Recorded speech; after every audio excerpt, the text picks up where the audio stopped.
Philippot concernant les ratios. Les ratios sont les ratios, ça vaut ce que ça vaut.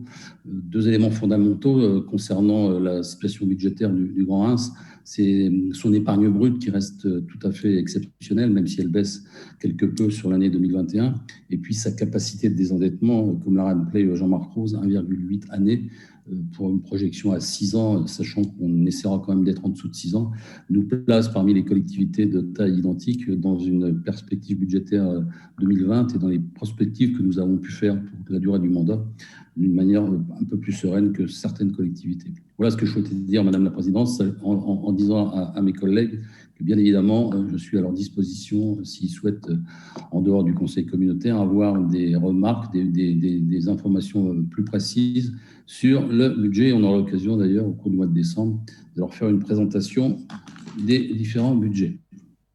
Merci, Monsieur Fortuné. Moi, je voulais revenir sur quelques éléments qui ont été évoqués et donc notamment sur la modification de la M14 suggérée par notre collègue Monsieur Philippot. Par définition, ce n'est pas les collectivités qui sont à la manœuvre sur ce genre de modification. Pour autant, ce que vous avez évoqué sur le tram et sur le complexe, alors vous savez, j'ai eu l'occasion d'informer notre conseil et j'aurai l'occasion de revenir sur le sujet. En ce qui concerne le tram, c'est un contrat signé en 2006 qui fait l'objet d'une clause de revoyure que nous venons d'ouvrir et donc nous sommes en plein précisément dans les discussions avec bien évidemment la société Mars et des conséquences demain sur l'organisation des transports pour notre collectivité. Donc le sujet est ouvert. Nous avons envoyé notre cahier des charges, si je puis m'exprimer ainsi, et les réunions avec aussi bien nos experts que ceux de Mars, des Mars se tiennent sur tous les domaines, c'est-à-dire aussi bien les domaines financiers que les domaines concernant la flotte, l'énergie et bien évidemment l'offre et l'attractivité de l'offre. Parce que c'est bien évidemment ce terme de clause de revoyure permet de regarder l'offre de transport dans sa globalité. En ce qui concerne le complexe aqualudique, vous le savez, vous avez vécu comme nous cette aventure, si je puis m'exprimer ainsi, depuis 2014. C'est un investissement de 50 millions d'euros.